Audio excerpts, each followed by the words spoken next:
The gentle morning light filtered through the branches, casting dappled patterns onto the winding paths of Maplewood Park. 13-year-old Emma Evans walked beneath the arching oaks, her worn sneakers crunching over fallen leaves as she took in the crisp autumn air. The park was her favorite place in the city, a sanctuary tucked away from the bustling streets where she felt an inexplicable calm, a calm she shared with her father, Chief Thomas Evans. Since she was a child, he'd brought her here, and in time, it had become their cherished place. Today, like many other weekends, her dad was working a shift at the park. She'd seen him in uniform just hours ago, sipping his coffee with a gentle smile before heading out.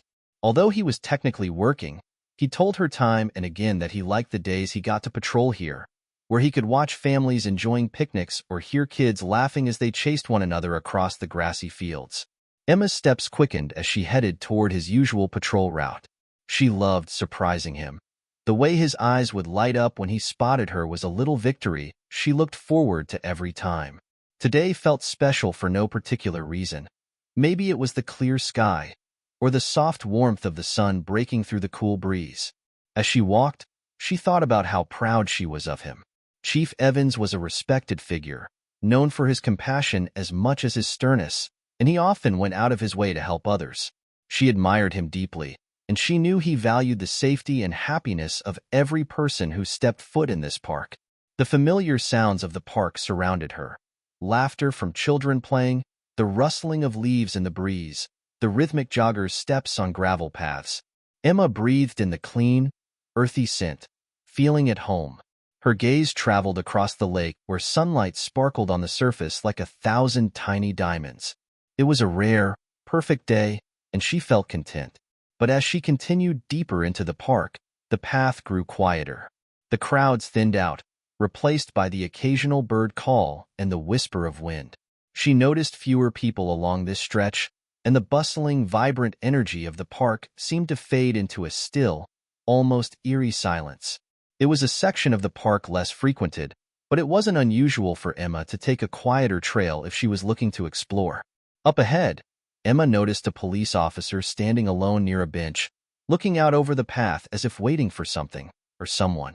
She didn't recognize him immediately, and for a split second, she wondered if he might be one of her father's colleagues. The officer's build was imposing, and his stance was rigid, as if he were carrying a weight heavier than just his gear. His uniform looked the same as her father's, but his face was unfamiliar. Emma slowed her pace as she approached him, unsure of what to do. She wanted to greet him out of politeness, but felt an odd hesitation, a sense that something was off. There was a hardness in his eyes, a strange intensity as he noticed her approach. When he turned to face her fully, his gaze locked on her with an expression she couldn't quite place. It wasn't welcoming. It was something else, something that made a chill creep up her spine. "Hey, you," he called out, his voice rough and commanding. Emma froze, startled. She knew she hadn't done anything wrong, but the tone in his voice made her feel like she had somehow intruded. Hello," she replied softly, offering a polite nod, unsure if she should approach or just keep walking. She tried to move past him, hoping he would just let her go, but he stepped forward, blocking her way. "Where do you think you're going?" he asked, his tone even colder than before, his eyes narrowing. Emma felt a knot form in her stomach. She hadn't expected hostility, especially not from someone in uniform. She took a small step back, her eyes darting away, trying to keep her voice steady. "I'm just here to meet my dad. He's on duty today," she explained, hoping the mention of her father would ease the tension. "Chief Evans," she added, feeling a slight spark of confidence as she spoke his name. The officer's expression changed. He let out a low, mocking laugh, crossing his arms over his chest as he looked her up and down with disdain. "Chief Evans' kid, huh?" he sneered, a hint of something bitter in his voice. "I wouldn't have guessed." Emma's cheeks flushed. She didn't understand his reaction. In her experience, her dad's colleagues were always friendly to her, welcoming and respectful. But this man seemed different, and his gaze was making her uneasy. She tried to keep her composure, though her voice wavered slightly. I just wanted to surprise him. He's working around here somewhere." "Surprise him, huh?" the officer scoffed. You think just because your dad is in charge, you can do whatever you want? Walk around here like you own the place? Emma was taken aback, her throat tightening as she struggled to process his words. He wasn't just unfriendly, he was outright hostile. She wanted to turn and walk away, to escape this sudden confrontation, but something told her that he wouldn't let her go so easily. Listen, I don't mean any trouble, she stammered, hoping he would understand. I just wanted to say hi to him. But the officer's expression only darkened. He took a step closer, his face inches from hers, his eyes glinting with an unsettling mix of anger and amusement. You think you're special, don't you? Think the rules don't apply to you? Emma's heart pounded in her chest. For the first time, she felt a genuine fear seeping into her bones. She wanted to shout, to call for help, but her voice felt trapped. She took a step back, her breath coming in shallow gasps as she struggled to remain calm. I didn't mean to cause any trouble, she whispered, her voice barely audible. The officer let out another harsh laugh, his gaze never leaving hers. He seemed to relish her discomfort, watching her with an almost predatory satisfaction. Kids like you, he muttered under his breath, shaking his head with a sneer. You think you're untouchable, that the world owes you something. Emma felt a tear prick at the corner of her eye, but she blinked it away, determined not to let him see her cry. Her father had always taught her to be brave, to stand tall. But in this moment, under this man's hostile glare, she felt more vulnerable and alone than ever before. The once peaceful park, her sanctuary, now felt foreign and frightening. She looked around, but there was no one nearby. No one to call out to for help, no one to come to her aid. She was alone with a man who wore the same uniform as her father but carried none of the warmth, none of the protection she had always associated with it. Emma's heart sank as she realized that this moment, this unsettling encounter, was only the beginning of a nightmare she couldn't have anticipated. The trees loomed over Emma as she stood frozen, facing the officer whose cold eyes held her captive. She'd never felt this vulnerable, especially not in the park where she and her father had spent so many carefree days. But here, alone on this deserted path with this man whose words oozed bitterness, she felt an overwhelming sense of dread. The officer narrowed his gaze, studying her, his expression flickering between disdain and amusement. So, you're the daughter of Chief Evans, are you? He sneered. I guess being the boss's kid makes you think you can do whatever you want, huh? Emma blinked, trying to comprehend the hostility in his voice. She wasn't used to being addressed this way, especially by someone who was supposed to uphold the same values of protection and respect her father had taught her to admire. No, she began, her voice barely more than a whisper. I just wanted to surprise him. He's here on duty today. Surprise him? The officer scoffed, crossing his arms. You mean prance around here like this is your private little playground, don't you? His tone was mocking, laced with an anger that seemed to simmer just beneath the surface. Emma's cheeks burned with a mix of confusion and embarrassment. I don't think that, she protested, trying to summon the courage to stand up for herself. I just wanted to see him, that's all. The officer's lips twisted into a smirk, and he took a step closer, his imposing figure blocking her path.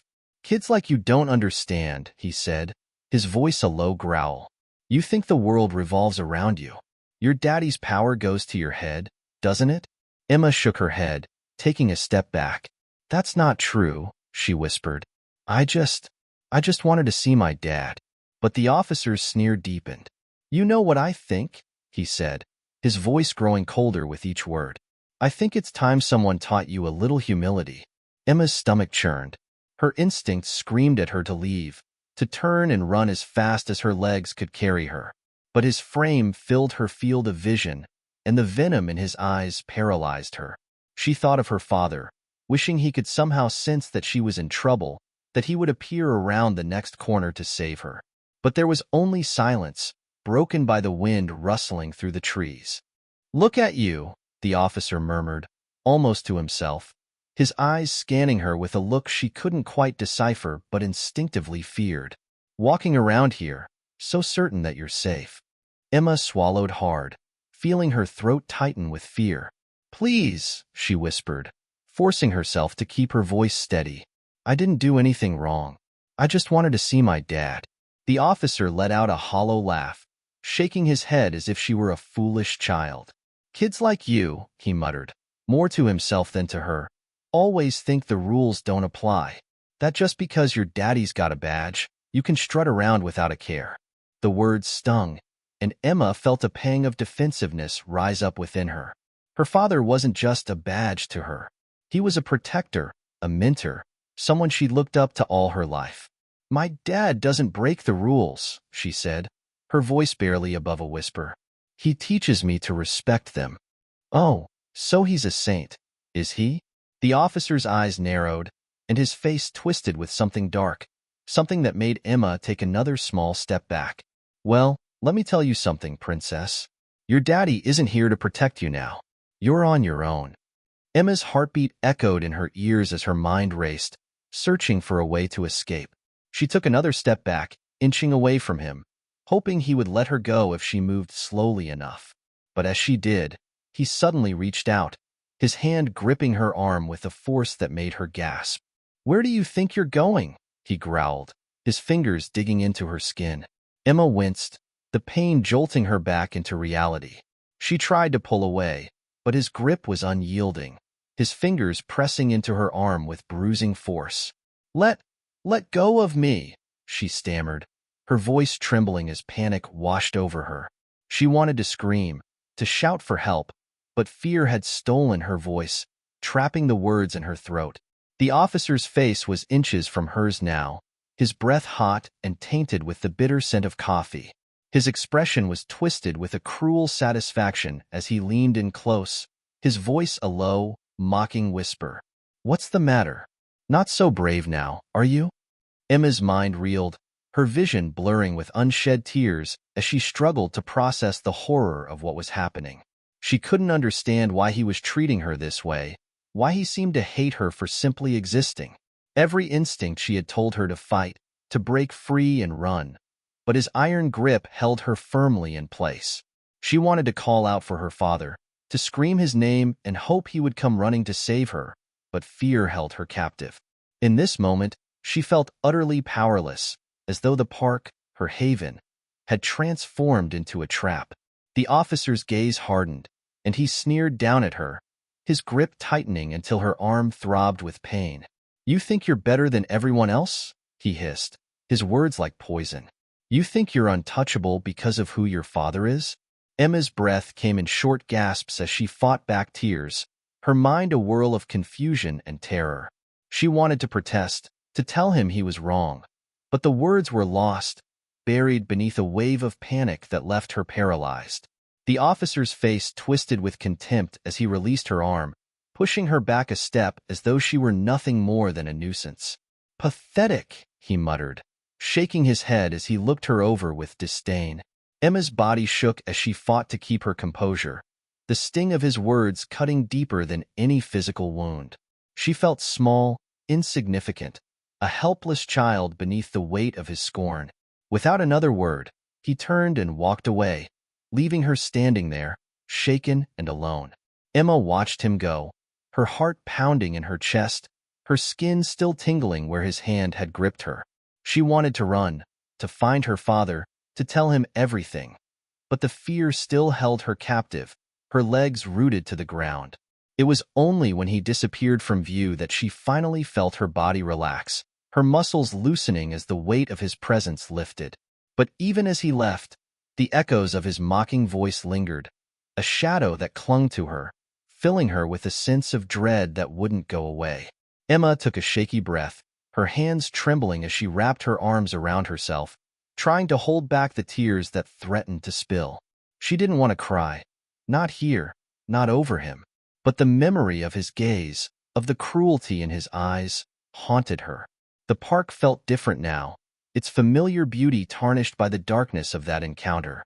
She felt as though she had been violated, her safe space invaded and twisted into something frightening. Slowly, she turned and began walking back toward the busier part of the park, her mind racing with thoughts of her father. She knew she needed to tell him what had happened, that he would understand and know what to do. But the fear of seeing that officer again, of facing that hatred and cruelty, made her hesitate.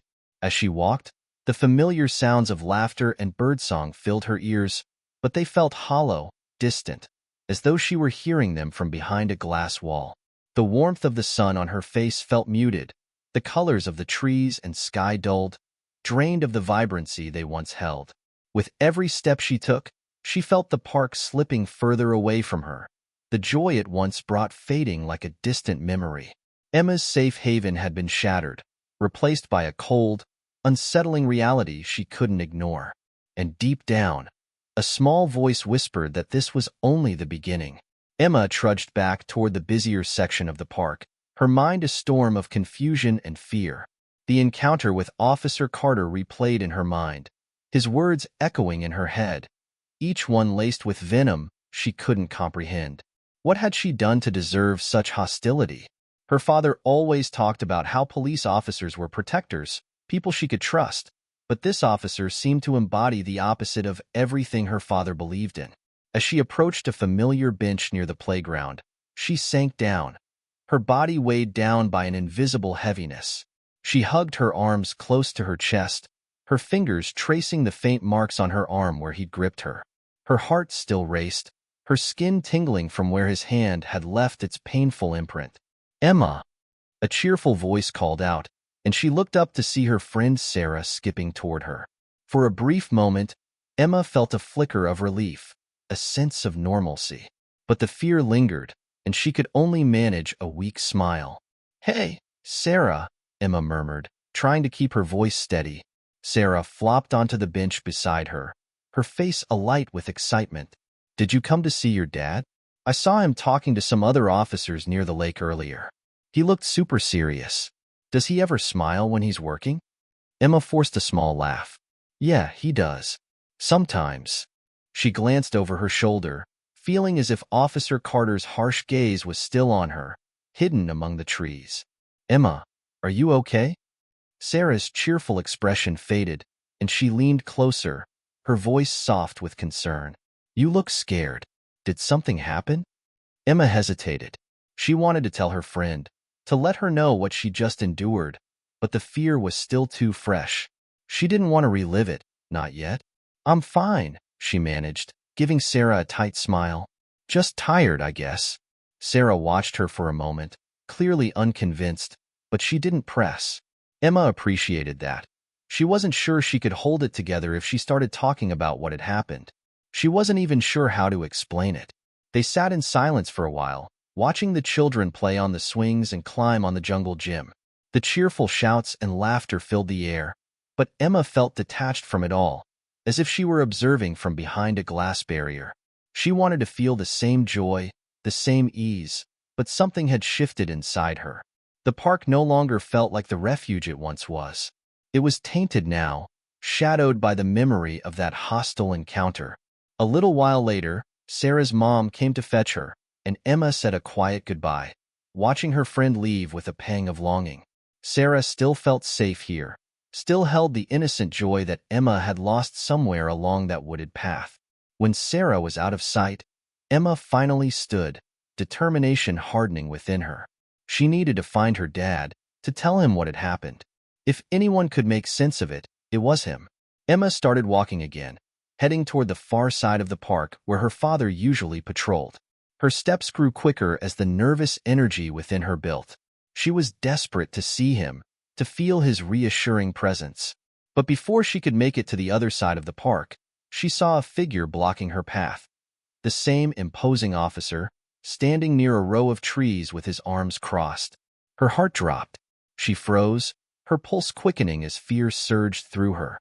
Officer Carter's expression was hard, his eyes narrowing as he caught sight of her. Emma took a step back, instinctively glancing around for any sign of her father. But there were no other officers in sight, no other adults nearby. The nearest people were far across the field, too far to hear her if she called for help. "Thought you could just run off, did you?" he called out, his tone cold and mocking. Emma took another step back, every muscle in her body urging her to flee. But Carter stepped toward her, closing the gap between them with deliberate, heavy steps. She wanted to scream, to shout for someone, anyone, but her voice was trapped, her throat tight with fear. I didn't.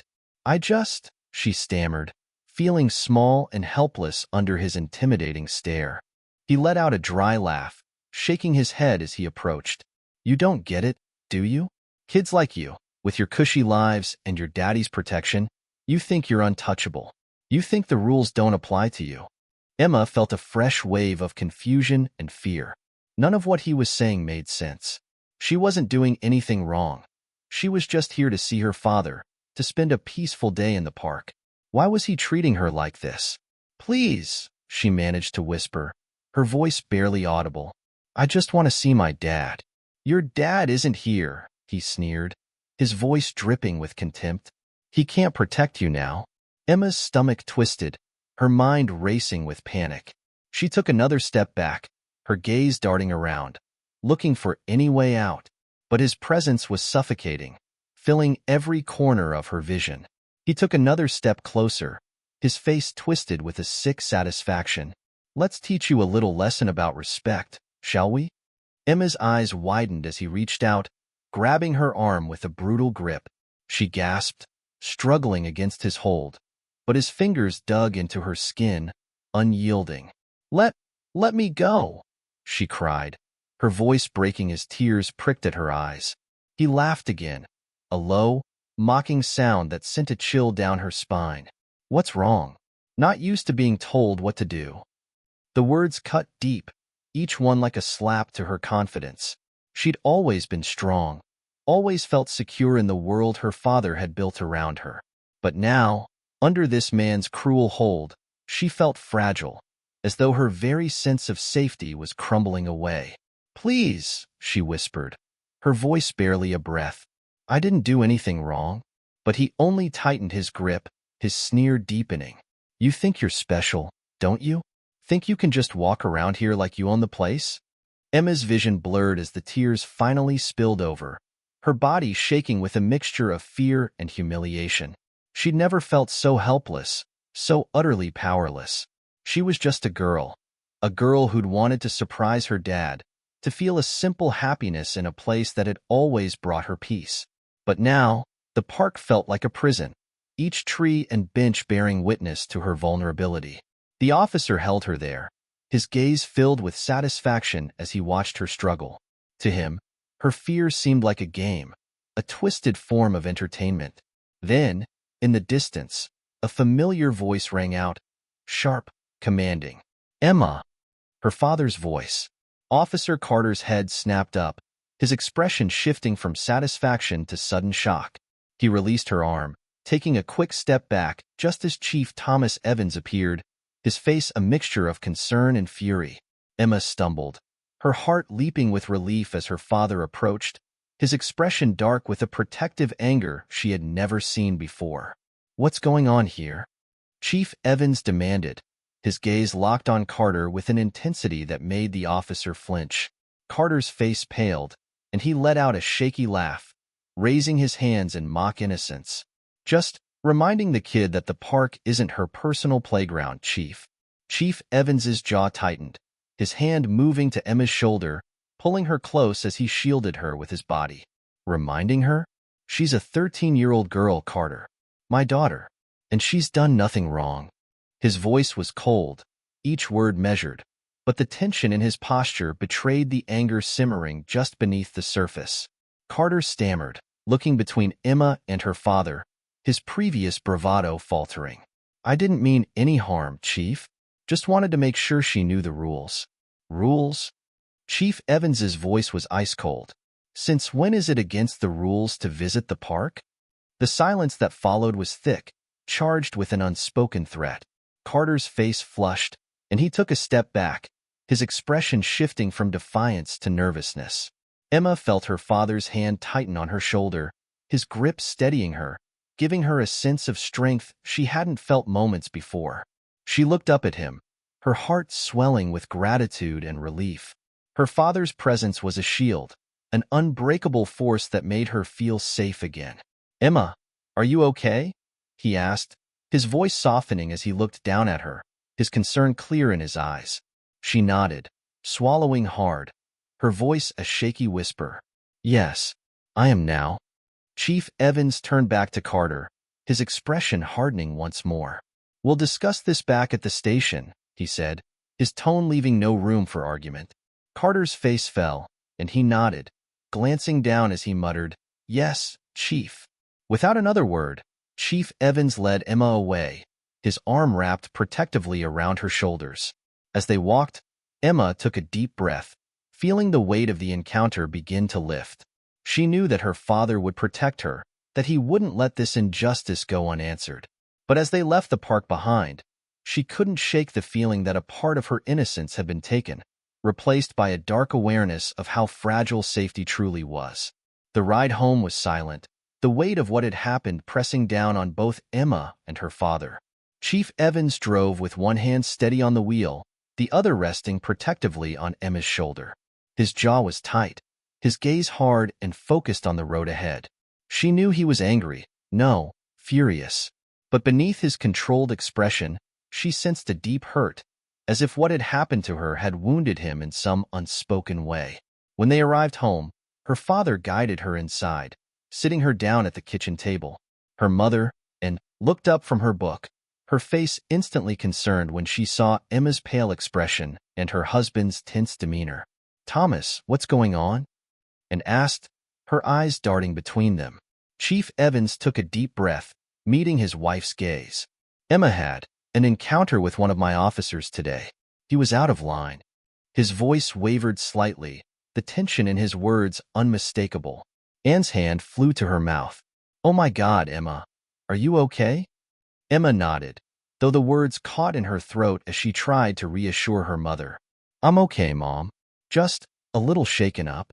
Her father pulled out a chair, sitting beside her. Emma, I need you to tell us exactly what happened. We need to be thorough about this. His voice was calm but laced with determination, as if he were already preparing to take this matter further. Emma glanced down, her fingers trembling as she recounted the story. She explained how she'd met Officer Carter on the quiet trail, how he had mocked her, belittled her, and finally grabbed her arm, holding her there against her will. As she spoke, she felt the fear and humiliation rising up again, the memory of his cruel smirk and the cold grip of his hand. Her mother reached out, her hand resting on Emma's. I'm so sorry, sweetheart. No one should have to go through that. Chief Evans listened silently, his gaze never leaving her face. But as she finished, she saw a flicker of raw anger flash in his eyes.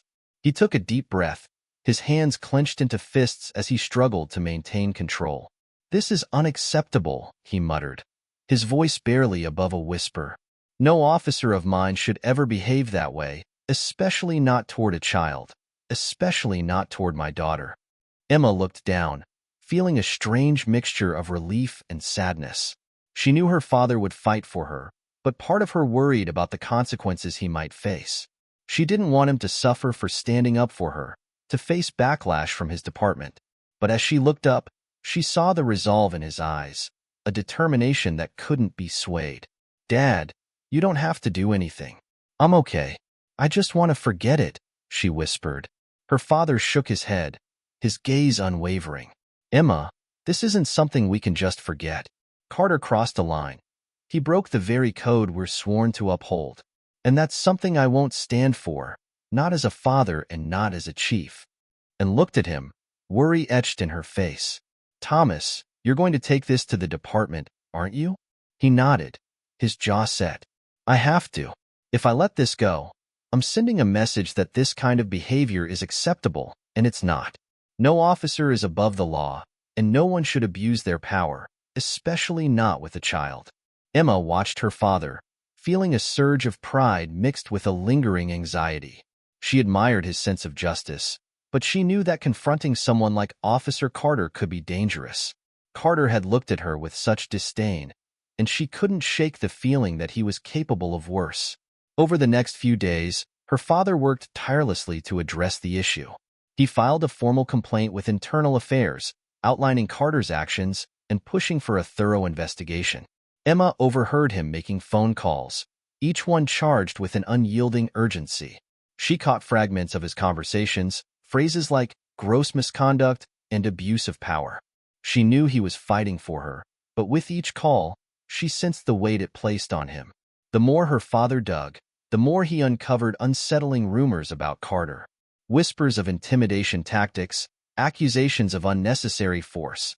These complaints had been dismissed as misunderstandings or quietly swept under the rug. But her father wasn't willing to ignore it, not anymore. At school, Emma tried to carry on as usual, but the memory of that day clung to her like a shadow. She felt vulnerable, exposed, and every time she heard a loud voice or caught sight of someone in uniform, her pulse quickened. Her friends noticed the change in her, especially Sarah, who approached her one day after class. "Emma, are you sure you're okay?" Sarah asked gently, her brow furrowed with concern. "You seem different." Emma forced a smile. "I'm fine, really," she said, though she knew her words sounded hollow. She wanted to explain, to tell Sarah everything, but the fear of reliving that encounter held her back. Sarah nodded, though her concern lingered. "Well, if you ever want to talk, I'm here. You don't have to go through anything alone." Emma managed a small smile, grateful for her friend's kindness.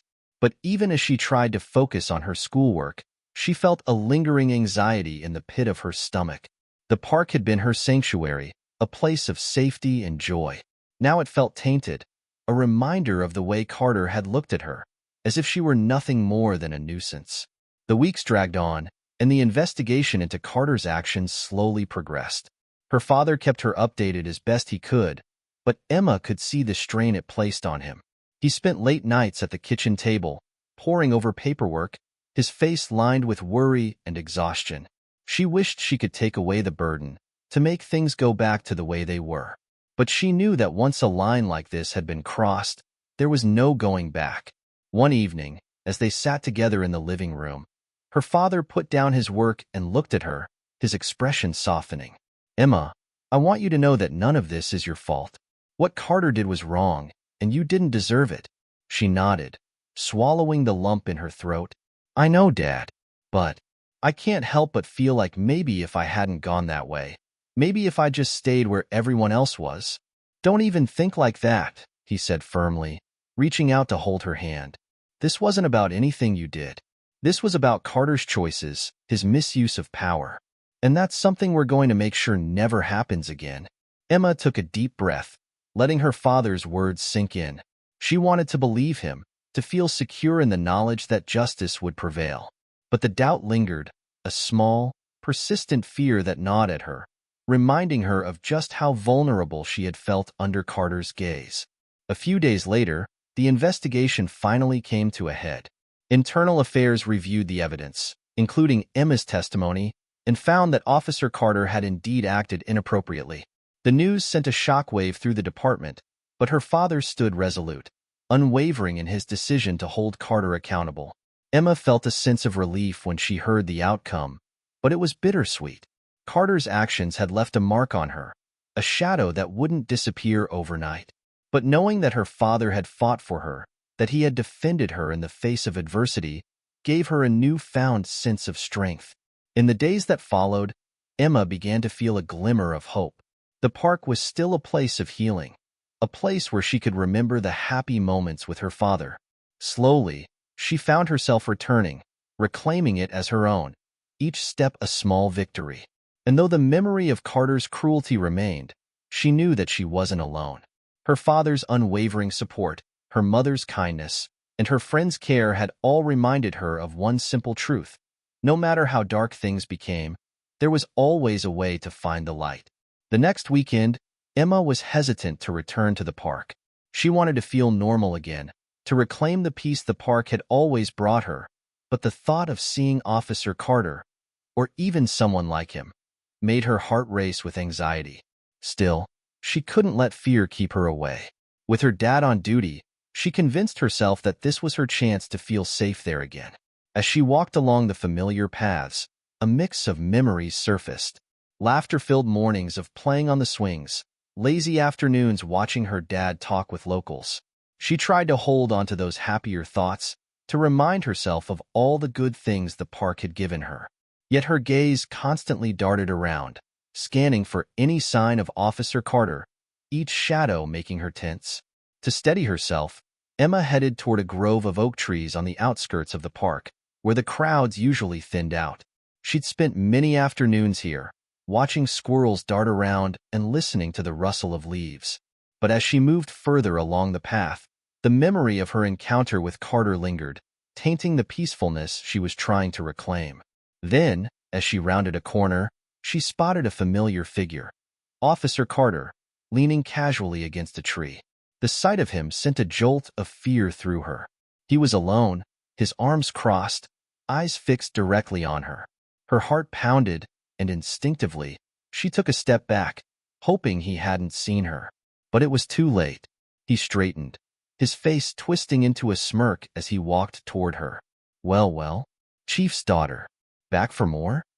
His voice dripped with sarcasm, and she felt the same cold dread creep over her, just as it had the first time. I was just leaving, she stammered, turning on her heel to leave, hoping he wouldn't follow. But Carter moved quickly, stepping in front of her to block her path. His gaze bore into her, cold and unsettling. Leaving so soon? You seemed pretty comfortable here last time. Thought this was your personal playground, didn't you? Emma's breath quickened as panic rose within her. She felt trapped, her escape blocked by his tall frame and hostile glare. She looked around, desperately hoping to see her father or anyone who could help, but the path was deserted. She was alone with him, just as she had been before. I didn't do anything wrong, she whispered, fighting to keep her voice steady. I'm just here to see my dad. He's working today. Carter laughed, a harsh, mocking sound. Oh, I know he's here. Everyone knows who your father is. That's what makes this so entertaining. He stepped closer, his face inches from hers. She could feel his breath, sharp and bitter, and the scent made her stomach churn. Emma took a small step back, her hands clenched at her sides. Please, just let me go, she whispered, barely able to hold back the tears that threatened to spill over. Carter's face twisted into a cruel smile. Oh, now you're asking for favors? The chief's daughter, actually asking for something? He laughed again, his gaze lingering on her as though savoring her fear. Funny how that works, isn't it? Her heart pounded in her chest, and she took another shaky step back, only to feel his hand shoot out, grabbing her arm with a grip that was anything but gentle. She winced, gasping as his fingers dug into her skin, pinning her in place. She wanted to scream, to fight, but her voice felt frozen, her strength drained by fear. Where do you think you're going? He hissed, his voice low and menacing. I'm not done with you yet. Please, she whispered, trying to pull her arm free, but his grip only tightened. She was trapped, helpless, and she could feel herself spiraling into panic. Begging now? He sneered. Not so high and mighty when your dad isn't around, are you? Emma's vision blurred with tears, the humiliation and terror threatening to overwhelm her. She felt utterly powerless, her hope dwindling with every passing second. She knew she needed to get away, but Carter's grip was unrelenting, his eyes flashing with a satisfaction that made her skin crawl. Then, in a rush of sound, she heard footsteps pounding along the path behind her, and a voice that was both familiar and filled with rage. Emma! Her father's voice cut through the fog of her fear, and in an instant, Officer Carter released her arm, stepping back as Chief Evans appeared, his face contorted with a mixture of fury and horror. Emma stumbled, catching herself as her father rushed forward, pulling her into his arms, his grip gentle yet protective. Are you okay? He whispered, his voice trembling with concern as he looked her over, searching her face for any sign of injury. Emma nodded, though her voice was a broken whisper. I'm okay, Dad. Chief Evans straightened, his eyes darkening as he turned to face Carter. His expression was a mask of controlled anger, but Emma could feel the tension radiating from him. What do you think you're doing? He demanded, his voice low and cold, the fury barely contained. Carter's face paled, and he stammered, clearly unprepared for Chief Evans's presence. Chief, I was just trying to ensure she wasn't causing trouble. Trouble? Chief Evans's voice was deadly calm, each word laced with an intensity that made Emma shiver. My daughter, a 13-year-old girl, is causing trouble? Carter swallowed, taking a step back. I didn't mean any harm, Chief. I was just doing my job. Chief Evans's jaw clenched, his gaze locked onto Carter with a glare that could have cut steel. Your job is to protect and serve, Officer Carter, not intimidate and harass an innocent child. Carter looked around, his eyes flickering with desperation as he searched for an escape. I was just making sure she knew the rules. Didn't want her wandering alone. The only person she needed protection from today was you. Chief Evans's voice grew colder, the fury in his tone unmistakable. You crossed a line, Carter. And believe me, you're going to answer for it. He reached for his radio, his voice steady and unyielding as he called in for backup. This is Chief Evans. I need a team at Maplewood Park immediately. Officer misconduct. Code red. Carter's face drained of color as he realized the gravity of his actions. He took another step back, his hands shaking as he tried to stammer out an explanation. Chief, please. I didn't mean. It was just a misunderstanding. Chief Evans didn't flinch, his gaze unrelenting. A misunderstanding? You were harassing my daughter. You're not only a disgrace to your uniform, but to everything we stand for. Emma's mother, and had arrived by then, having received a frantic message from her husband. She rushed to Emma's side, pulling her daughter into a tight embrace as she whispered words of comfort, her hand gently rubbing Emma's back. Emma could only nod, her face buried in her mother's shoulder. She wanted to speak, to thank her father for coming to her rescue, but the words felt trapped beneath the weight of everything she had just endured. The adrenaline coursing through her body began to fade, replaced by a heavy exhaustion that left her feeling weak. Within minutes, other officers arrived, their expressions somber as they took in the scene. They looked to Chief Evans for guidance, their respect for him evident as they awaited his orders. Chief Evans met their gazes, his voice calm but unwavering. Officer Carter is to be taken into custody. He'll be answering to internal affairs before the day is over. Carter looked around, his desperation now replaced by fear as two officers stepped forward, placing their hands on his shoulders to lead him away. Chief, you can't do this to me, he protested, his voice shaking. I didn't do anything that deserves. Chief Evans cut him off with a glare. What you did was betray the trust of every person who depends on us. You turned that uniform into a weapon against an innocent child. You deserve everything that's coming. As Carter was led away, Emma watched, her heart heavy with a strange mix of relief and sadness. She knew her father was fighting for her, that justice would be served. But the memory of Carter's cruelty would stay with her, a shadow that wouldn't easily fade. Her father knelt down beside her, his hand resting gently on her shoulder. Emma, he said softly, his voice filled with a deep regret. I'm so sorry. You should never have had to go through that. No one should ever treat you, or anyone else like that. Emma nodded, her tears finally spilling over as she looked into his eyes. Thank you, Dad, she whispered, her voice filled with both gratitude and a lingering sadness. I don't know what I would have done without you. He pulled her into a hug, holding her close as he whispered, You're safe now, Emma, and I promise you, he will never hurt you or anyone else again.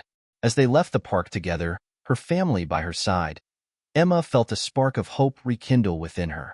The day had been terrifying, and the memory would haunt her, but with her father's support, she knew she had the strength to heal, and she knew that, together, they would ensure that no one else would suffer the way she had. The fight for justice had just begun. For days, Emma wrestled with a storm of emotions. Her father had assured her that Officer Carter would face consequences, but the encounter had left scars she couldn't shake. She felt anxious and afraid, sometimes waking up in the middle of the night, heart pounding, certain that she could hear his mocking laughter in the dark. The park she once loved was now a place of haunting memories, and even simple walks around her neighborhood brought unease. At school, Emma tried her best to carry on as if nothing had happened, but every so often, she'd feel her classmates' eyes on her, whispers passing through the hallways as people started to hear about what had happened. She could tell that even some teachers knew, though they tried to avoid any mention of it in her presence. The pity in their glances and the murmurs of sympathy only made her feel more exposed. She hadn't wanted to be the center of attention. She just wanted to feel normal again. One afternoon, as she was putting away her books in her locker, her friend Sarah approached her cautiously. "Emma, are you doing okay?" Sarah asked, her eyes filled with concern. "I heard some things. People are talking, you know?" Emma looked away, feeling a flush rise to her cheeks. She didn't want to be reminded, didn't want to rehash every detail, but Sarah was her friend, and she felt an ache to share with someone who wouldn't judge her. It's been hard," she admitted, her voice barely a whisper. "I just want to move on, but it's like it's always there, in my mind." Sarah nodded, reaching out to squeeze her hand. "I'm so sorry, Emma. You don't deserve this. Just know that if you need anything, anything at all, I'm here for you." Emma managed a small smile, grateful for her friend's kindness. "Thank you, Sarah. I really appreciate that." As the school day went on, Emma tried to focus on her classes, on taking notes, and on anything that would take her mind off the constant replay of events in her head. But the anxiety lingered, and her thoughts often drifted back to Officer Carter, his mocking gaze, his hand gripping her arm. Even though he was gone, stripped of his badge and waiting for his day in court, his presence still haunted her. At home, things were tense. Her father was exhausted from dealing with internal affairs, the press, and the backlash within his own department. Word had spread quickly, and while many people supported Chief Evans's decision to hold Carter accountable, there were others who saw it as betrayal, some who believed he was too harsh on a fellow officer. She could see the strain on her father's face every night at dinner, the way his jaw tightened, his eyes distant. The weight of his decision, and the impact it had on their family, was a burden he silently carried. One evening, as they sat down to dinner, Emma's mother looked across the table at her with a soft, concerned gaze. "Emma, have you thought about talking to someone?" she asked gently. "A counselor, maybe?" Emma shrugged, not wanting to show her resistance, but feeling it deeply. "I don't know, Mom. I just want to forget it happened. Talking about it just makes it all feel so real again," and nodded, reaching across the table to squeeze her hand. "I understand, honey, but sometimes talking can help ease the fear. You don't have to go through this alone." Emma glanced at her father, who looked up, meeting her gaze with a sadness in his eyes she hadn't seen before. "Your mom's right, Emma. What you went through, no one should have to bear that alone." Emma nodded slowly, the compassion in their eyes filling her with warmth. She could tell that they truly wanted to help her, but part of her wasn't ready to face it fully, to let the memories resurface in all their painful clarity. For now, she just wanted to move forward, one day at a time. Over the next few days, things started to shift as the news began circulating in the community. The local paper had picked up the story, writing about the misconduct investigation and Carter's abusive behavior. It caused a stir in Maplewood, and soon everyone seemed to have an opinion about what had happened. Emma overheard comments from neighbors, whispers among parents as they dropped their kids off at school, and even murmurs from strangers when she was out with her family. Some people supported her father's actions, praising him for his integrity and willingness to stand up for what was right, even if it meant turning against one of his own officers. Others, however, viewed it differently. There were murmurs about Chief Evans betraying the brotherhood of the police force, and some people hinted that Emma had somehow overreacted. Emma felt torn. She knew the truth, knew the fear and humiliation she had endured, but the judgment in people's eyes made her feel small and doubted. A few classmates had even hinted at their parents' disapproval, as though Emma's experience was somehow a personal attack on all officers. She tried to remind herself that the ones who mattered believed her, but it was difficult to ignore the others' disapproving looks. The turning point came a week later when her father was invited to speak at a community meeting. The city council had decided to hold a public forum to address growing concerns about police conduct, and Chief Evans was asked to discuss his experience with the situation. At first, he had hesitated, unsure of whether he should bring Emma's story to such a public stage. But after seeing how much support and, yes, doubt their family faced, he knew it was important to address it openly. That night, he gathered Emma and Anne in the living room. I want you both to know that I'm going to be honest with the community about what happened, he said, his tone steady but filled with emotion. People deserve to know the truth. I won't let them think that what Carter did was acceptable. Emma's chest tightened as she listened. She admired his courage, but a part of her feared the repercussions. Dad, what if it makes things worse? What if people think we're just trying to stir up trouble? He knelt down beside her, placing a hand on her shoulder. Emma, the truth doesn't cause trouble. People need to know what happened, so it doesn't happen to anyone else. No one should be afraid to go to a park, especially not because of someone wearing a uniform like mine. The night of the meeting arrived, and the auditorium was packed. Emma sat in the front row, flanked by her mother and Sarah, who had insisted on being there for support. She watched as her father took the stage, his usually calm and composed demeanor steeled with determination. Chief Evans spoke about the importance of integrity in law enforcement, about the trust that officers are supposed to build with the communities they serve. He acknowledged the sacrifices officers made, but he emphasized that those sacrifices meant nothing if they didn't uphold the principles they were sworn to protect. Then, he spoke of Emma. She's my daughter. Yes, he said, his voice strong but thick with emotion. But she's also a young girl who went to a place she loved, looking for the safety and joy that every person deserves. What happened to her is something I will never forget, and it's something I won't allow to be dismissed as a misunderstanding. Abuse of power, intimidation, it's unacceptable. If we don't stand against it, if we don't stand for what's right, then we are failing as a community. The room was silent, and Emma felt tears prick at the corners of her eyes as she listened. Her father was putting everything on the line for her, for justice, for truth. She felt a swell of pride and gratitude, so intense it left her breathless. After the meeting, people approached her family to offer their support, some even apologizing for their earlier doubts. Emma saw the power her father's words had, the way truth could shift people's perspectives. It wasn't everyone, but it was enough to remind her that there were people who believed in her, people who wanted to see change. As they left that night, her father placed a gentle hand on her shoulder. Emma, remember that you're stronger than any doubt, stronger than any fear. What you went through was horrible, but because of your courage, things will change. For the first time since the incident, Emma felt a small sense of peace. The fear was still there, the memories still raw, but she knew she was not alone. Her father, her family, her community, they were all standing beside her. And with their support, she knew she could face whatever came next. The days following the community meeting brought a flurry of change and unexpected attention. Chief Evans's words had left an undeniable impact, sparking conversations across Maplewood about police accountability and community trust. The local newspaper published an article on his speech, and soon, even neighboring towns were buzzing about the case. For Emma, this newfound attention was both reassuring and overwhelming. Her father's determination to seek justice for her had stirred the hearts of many, but it also put her family in the center of a spotlight she hadn't anticipated.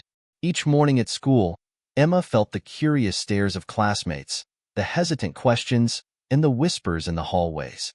Some kids, especially those whose parents were police officers, were careful not to talk to her.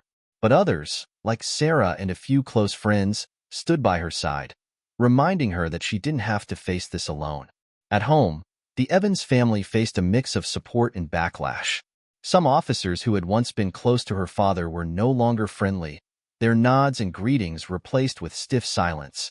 Yet for every person who turned away, there were others who reached out.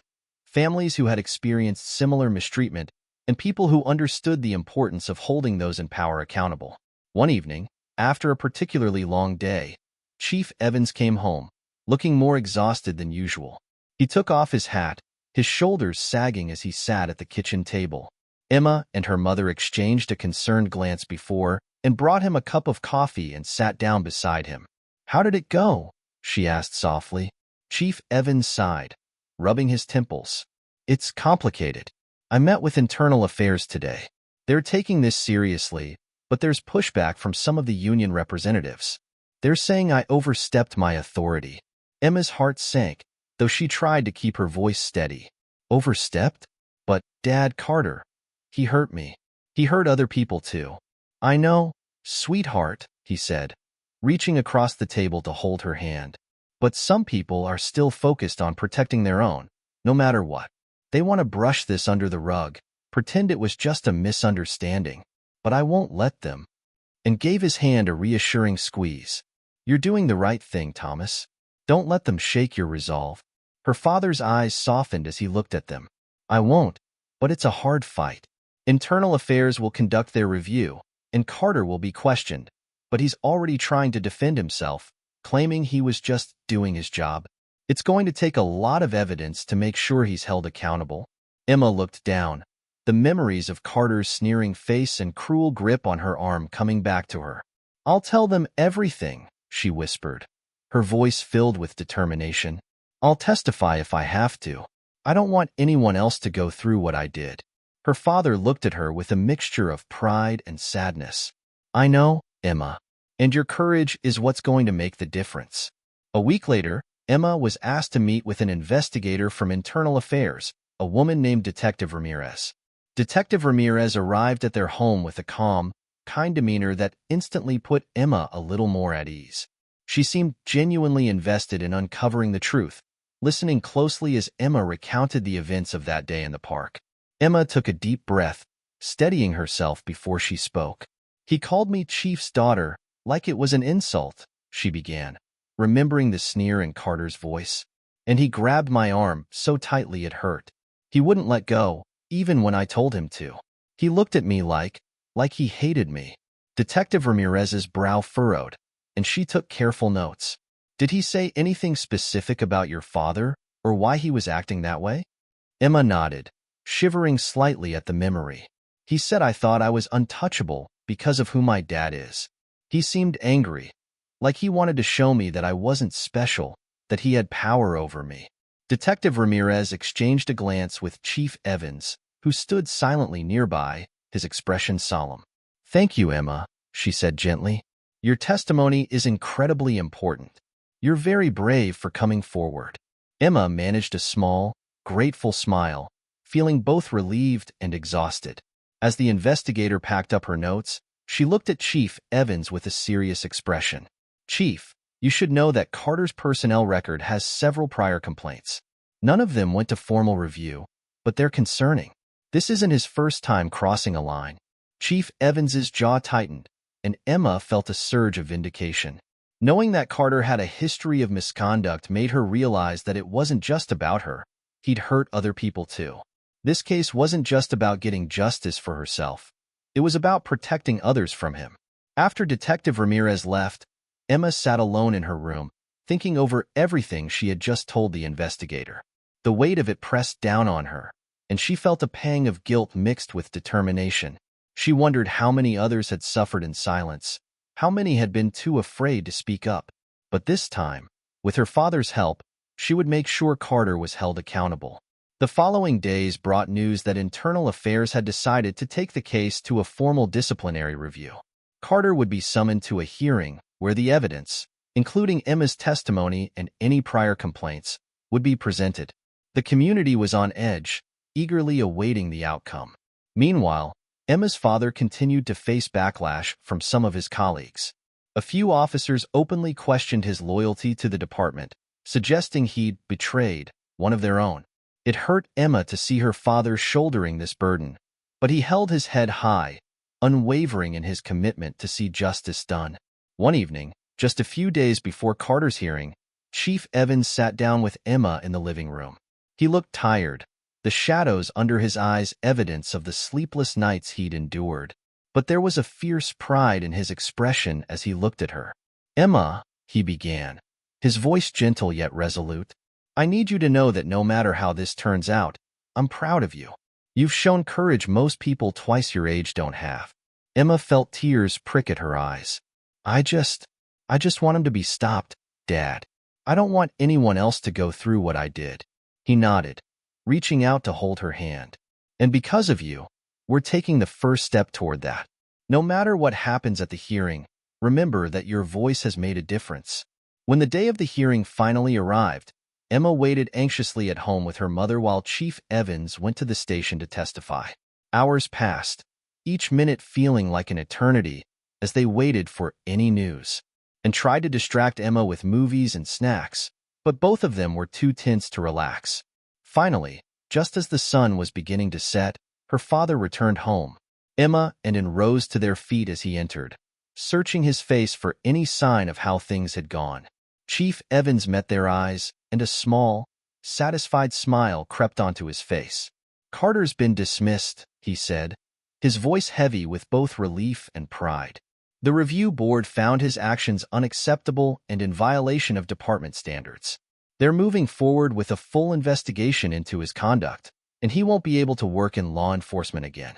Emma felt a wave of relief wash over her, the weight on her shoulders finally lifting.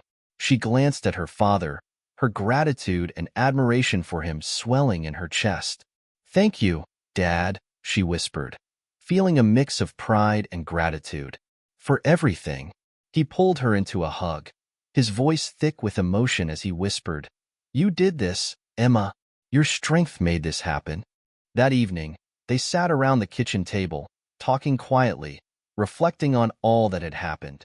For the first time in weeks, Emma felt a sense of closure. Carter's actions had scarred her, but her father's unwavering support and the community's eventual backing had helped her find strength she hadn't known she possessed. As she lay in bed that night, she thought about the journey she had been through. She knew she'd never forget what had happened, but the pain of it felt less raw now, tempered by the knowledge that she'd stood up, spoken out, and made a real difference. She wasn't just the chief's daughter. She was her own person, stronger than she'd ever realized. And with that thought, she closed her eyes, drifting into the first peaceful sleep she'd had in a long time, ready to face whatever the future held. With the disciplinary review complete and Carter dismissed from the police force, Emma felt a sense of closure she hadn't thought possible. The nightmares had begun to fade, and she felt a renewed strength in reclaiming her sense of peace. Her father, Chief Evans, had kept his promise to fight for her, and together they had made a stand that was now resonating beyond their family. But while the hearing had ended, the impact of her story continued to ripple through Maplewood, bringing out both support and tension in equal measure. In the days that followed, the news of Carter's dismissal stirred up heated discussions throughout the community. Some people commended Chief Evans for taking a stand against corruption and abuse of power, but others, particularly those connected to law enforcement, saw his actions as a betrayal. Emma overheard conversations at the grocery store, in line at the coffee shop, and even among neighbors. She heard whispers that questioned her family's motives, people who muttered about kids these days and how everyone's so sensitive now. Though she knew these comments were unfair, each one stung. At school, Emma noticed a change too. Some of her classmates avoided her entirely, as if talking to her might embroil them in controversy. A few whispered behind her back, and she caught snippets of dismissive words, drama queen, overreaction. It wasn't that bad. Others, however, reached out with kind words, expressing support and admiration for her courage. Her teachers, sensing the tense environment, kept a close eye on her, offering subtle reassurances whenever they could. Sarah, always loyal, remained by her side through it all, her quiet strength bolstering Emma's own.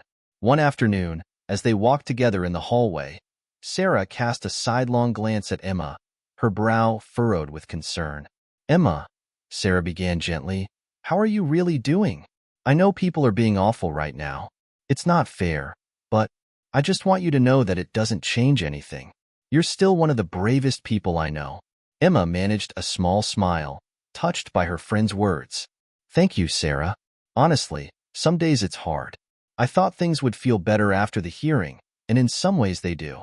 But then I hear people talking and I wonder, did I really do the right thing? Did I make everything worse?" Sarah stopped walking and turned to face her. "Emma, don't let anyone make you doubt yourself. You did what was right, and you helped stop someone who was hurting people. Not everyone is brave enough to speak up like you did. It's not your fault if some people don't get that." Emma nodded, feeling reassured. She realized that while some people might choose to misunderstand her, she couldn't control their opinions. What mattered was that she had spoken her truth. Meanwhile, her father's position in the community grew more complicated. Officers he'd worked alongside for years now saw him with a mixture of respect and suspicion. Some continued to shake his hand, expressing admiration for his integrity, while others offered curt nods and kept their distance. The local police union was divided over the matter, with some members supporting Chief Evans's decision and others accusing him of turning his back on the force. There were even rumors that a few officers had quietly filed grievances against him, claiming his actions were an overreach that brought unnecessary scrutiny to the department. One evening, Emma overheard her father discussing the situation with her mother. She paused at the edge of the kitchen, listening to the weight of his words. "And I knew there would be consequences, but I didn't expect it to be this difficult," he said, his voice thick with weariness. "I thought people would understand that this was about doing the right thing, about protecting our community. But some of them only see it as betrayal." Her mother sighed, placing a comforting hand on his shoulder. "Thomas, you knew this wouldn't be easy, but you've done what's right. You've stood up for justice, for our daughter, and for the community. Don't let the opinions of a few overshadow what you've achieved." Emma stepped into the kitchen, her heart pounding as she looked at her father. "Dad, I'm so sorry. I didn't mean for any of this to hurt you." Chief Evans turned, his expression softening as he saw her standing there. He walked over and placed his hands gently on her shoulders. "Emma, none of this is your fault. What happened needed to be brought to light. This isn't just about you or me. It's about creating a safer, more honest community for everyone. No one should be afraid to speak out when something is wrong. If there are consequences for me, then so be it. I'd make the same choice 100 times over." Her father's words resonated with her, filling her with a renewed sense of purpose. She realized that the struggle wasn't just about their family. It was about challenging a system that, too often, protected those who misused their power. The next week, the city council held a follow-up meeting to address community concerns. Emma was invited to speak, along with her father, and they were both given the chance to share their experiences in front of the public. Emma was nervous, her hands trembling as she prepared her notes, but she knew this was her opportunity to tell her story, to give a voice to everyone who had felt silenced. When her turn came, she stepped up to the podium, taking a deep breath as she looked out at the crowd. Some faces were familiar, others were strangers, but every eye was on her, waiting. She glanced at her father in the front row, his steady gaze giving her the courage she needed. "Good evening, everyone," she began, her voice a little shaky. "My name is Emma Evans. I'm not here tonight because I want attention or because I want sympathy. I'm here because what happened to me isn't just about me. It's about a pattern that needs to stop, a pattern of abuse that shouldn't be tolerated, especially by people who wear the uniform to protect us." She paused, gathering her thoughts as she continued. "I love my dad, and I've always admired the way he stands up for others, how he protects people and tries to make things better. But what happened with Officer Carter showed me that sometimes the people who are supposed to protect us are the ones who hurt us the most." Her voice grew stronger, each word filling the room with a quiet power. "When I spoke out, I was afraid people wouldn't believe me, that they'd think I was exaggerating or lying. But this is real. What happened to me has happened to others, and it will keep happening unless we do something about it." She looked down, the weight of her own words settling over her. "I don't want anyone else to go through what I did. No one should feel powerless or afraid to go to the park or to walk down the street. We need accountability. We need to make sure that people who abuse their power are stopped before they hurt anyone else." When she finished, the room was silent for a long moment. Then, slowly, a few people began to clap, the applause building until nearly the entire room joined in. Emma felt a surge of relief, pride, and gratitude. She knew she wasn't alone in this fight. As she returned to her seat beside her father, he took her hand, giving it a gentle squeeze. "You did amazing, Emma," he whispered, his voice filled with emotion. "I couldn't be prouder." In the weeks that followed, Emma's story continued to gain traction. A local news station requested an interview, and organizations advocating for police accountability reached out, offering support and asking if she would be willing to speak at other events. Each opportunity gave Emma a chance to turn her pain into a force for change, to inspire others to come forward and demand justice. Her father's department, too, began to shift. New policies were put in place, creating clearer protocols for addressing complaints against officers. A community advisory board was formed, consisting of citizens, activists, and police representatives, with the goal of fostering transparency and rebuilding trust between law enforcement and the public. Emma's journey had been painful and difficult, but it was leading to something meaningful. She realized that while she might never fully escape the memory of what had happened, she could use her experience to make a difference. Through her strength and courage, Emma had transformed from a victim into an advocate, from a girl haunted by a dark memory to a young woman determined to bring light and justice to her community. And though she knew there was still a long road ahead, she felt ready to walk it, knowing that her voice could be a powerful force for change. As Emma's story gained momentum, she found herself stepping into a role she hadn't anticipated, that of an advocate. Every time she spoke, she felt stronger, her voice steadier, her purpose clearer. People reached out to her family with words of encouragement, sharing stories of their own experiences with injustice. Each message, each handshake, reminded Emma that what she had endured was not isolated. Her story had opened a door, and people who had long stayed silent were now finding the courage to come forward. But with her growing platform came new challenges. Some in the community, especially those close to the police force, were still skeptical, their words harsh and cutting. Others continued to dismiss her as just a kid who had exaggerated her experience. Every now and then, she'd overhear someone say she was stirring up trouble or ruining a man's career. Though she tried to stay strong, their words stung, leaving her questioning her decision to keep speaking out. Then, one afternoon, something unexpected happened. Emma received a letter from a girl named Leah, who lived in a neighboring town. Leah was 16, and in her letter, she described her own experience with an officer who had belittled her, who had made her feel small and powerless. The officer had never faced consequences, and Leah's parents had told her to let it go, afraid of stirring up conflict. "I thought it was just me," Leah wrote. "I thought I was the only one who felt this way. But when I heard your story, I realized I wasn't alone. Thank you, Emma, for standing up. You've given me the courage to speak out too." Emma's hands shook as she read Leah's words. She felt a wave of emotions, gratitude, empathy, and a profound sense of responsibility. Leah's story was eerily similar to her own, and it showed her that her fight was bigger than just her experience. She was part of something larger now, a movement for those who felt silenced and powerless. She shared Leah's letter with her parents that evening. Her father listened quietly, his expression solemn, while her mother's eyes welled up with tears. They both knew that Emma's story had touched a nerve, sparking a conversation that was both painful and necessary. "Emma," her father said softly, "you've given people hope. You've shown them that they don't have to stay silent. That's powerful." Emma nodded, a renewed sense of purpose filling her. She felt the weight of Leah's words, of everyone who had reached out to her, but it wasn't a burden. It was a reminder of her strength, a reminder of why she couldn't back down. The next day, she and her father attended a meeting for the newly established Community Advisory Board. They had been invited to join as part of an effort to bridge the gap between the police and the citizens they served. The meeting room was filled with a diverse group: community leaders, activists, police officers, and citizens from different walks of life, each with their own story and perspective. As the meeting began, the group discussed the purpose of the board: to create transparency, to ensure that complaints were addressed fairly, and to rebuild trust.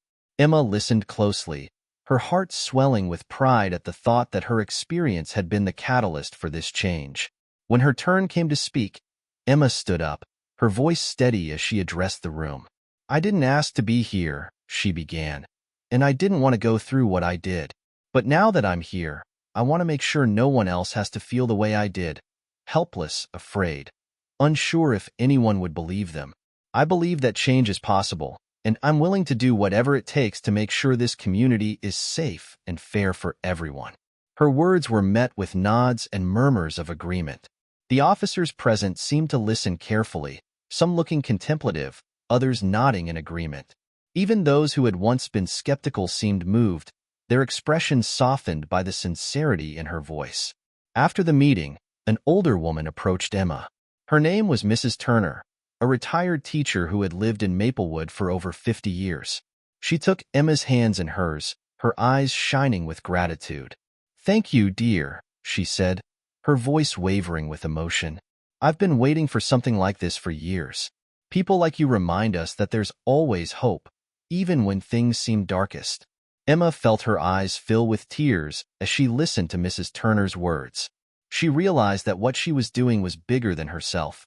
It was about creating a legacy of change, a future where people felt safe and heard. She hugged Mrs. Turner, feeling a kinship with this woman who had lived through so much and yet still believed in the power of hope. As weeks passed, the advisory board meetings continued, and Emma became more involved. She attended workshops, spoke at community events, and collaborated with local activists who were fighting for police reform. Her father, too, remained committed, using his position to advocate for policies that promoted accountability and trust within the department. Together, they were building a foundation for lasting change. One day, during a meeting, Emma noticed a new face, a young man named Jordan, who had recently joined the board as a youth representative. Jordan was quiet, his posture guarded, but there was a fire in his eyes that Emma recognized. She introduced herself after the meeting, and they quickly struck up a conversation. Jordan shared his own story, run-in with an officer who had unfairly profiled him based on his appearance, making him feel small and powerless. "I didn't know if anyone would ever listen," he admitted, his voice filled with a mix of anger and sadness. "But then I heard about you, and I thought, maybe things really could change." Emma felt a pang of empathy as she listened, her heart aching for everything he had endured. "I'm glad you're here, Jordan," she said sincerely. "Together, we can make sure no one else has to go through that." As they talked, Emma realized that they shared the same drive, the same determination to make a difference. They became fast friends, allies in a fight that was far from over. With each meeting, with each person who shared their story, she felt their collective strength growing. Soon, Emma and Jordan began organizing events at local schools, hosting open discussions where students could share their experiences and learn about their rights. They invited community leaders, counselors, and legal advocates to educate young people on how to safely stand up for themselves and report misconduct. The events were met with an outpouring of support, and students who had once been hesitant to speak up found a voice in the safe, welcoming environment Emma and Jordan had created. Through it all, Emma's father continued to be her biggest supporter. He attended every event he could, often speaking about the importance of integrity within law enforcement and the value of community collaboration. His own experiences had transformed him, deepening his commitment to serve with honesty and humility. One evening, as Emma and her father were driving home from an event, he turned to her with a look of admiration. "Emma, I can't tell you how proud I am of you," he said, his voice thick with emotion. "You've turned something painful into something powerful. You've inspired people to believe in change." Emma felt a surge of warmth, a feeling of fulfillment she hadn't anticipated. She looked out the window, watching the city lights blur as they passed. She knew that her journey wasn't over, that there would be more obstacles ahead, but she was no longer afraid. She had her father, her friends, her community, and the countless people who believed in her and supported her. As they pulled into the driveway, Emma thought back to the scared girl she'd been in that park, the fear that had once held her captive. She had come so far, grown in ways she hadn't thought possible. She was no longer just a victim. She was a leader, a voice for justice and accountability, and a beacon of hope for those who needed it. That night, as she lay in bed, she closed her eyes, filled with a deep sense of gratitude. She knew that this was only the beginning, that her story, her fight, and her voice would continue to inspire others to rise, to speak, and to believe in a world where justice was not a privilege, but a right. And with that thought, Emma drifted to sleep, ready to face whatever challenges the future held, knowing she was no longer alone in her journey toward justice. As the months passed, Emma's work with the Community Advisory Board continued, evolving into something greater than she could have ever imagined. With each meeting, each story shared, and each initiative taken, Emma saw real change begin to take shape. She and her father, Chief Evans, were no longer just trying to hold one man accountable. They were pushing for a new standard in Maplewood, a foundation of trust, transparency, and accountability between law enforcement and the community. However, with every step forward, there were challenges. Emma found that her work, though rewarding, was also exhausting. The more she saw of the system, the more she realized just how deeply rooted the issues were. She knew change wouldn't come easily. It was a marathon, not a sprint. One rainy Wednesday, Emma and her father were preparing for another board meeting, this time to present a set of new policies designed to improve accountability within the police department. They included regular reviews of officers' conduct, mandatory de-escalation training, and a community review panel for complaints. Emma had worked tirelessly with her father and the advisory board to draft these reforms, determined to see them implemented. The meeting room was filled with familiar faces, supporters, community leaders, and police officers. But as she and her father presented the proposed reforms, it became clear that not everyone was on board. Some officers and members of the union pushed back, citing concerns about unnecessary oversight and added bureaucracy. The pushback was stronger than Emma had anticipated, and she felt a knot of anxiety settle in her stomach. "Chief Evans," one officer said, his tone edged with skepticism, "we all agree that what happened to Emma was terrible. But these policies? You're suggesting we need a community panel for every complaint? That seems excessive." Emma's father met the officer's gaze, his expression calm but resolute. "This isn't about adding excessive oversight. It's about accountability. If we're serious about protecting the community, we need to ensure that we're held to a high standard. These changes aren't about limiting our authority. They're about ensuring that our authority is used responsibly." Emma glanced around the room, noticing the mix of reactions. Some people nodded in agreement, while others shifted uncomfortably in their seats. She felt a pang of frustration as she realized how much resistance there was, even now, to changing a system that had so clearly failed her and others. She took a deep breath, deciding to speak up. "I know these changes might feel uncomfortable," she began, her voice steady but firm. "But if we don't make real, lasting changes, people like Carter will keep getting away with what he did. And it won't just be me who suffers. There will be others. Maybe your own children. This is about protecting everyone, including you." The room fell silent, and Emma could see the impact her words had. She noticed a few officers nodding thoughtfully, and she felt a spark of hope.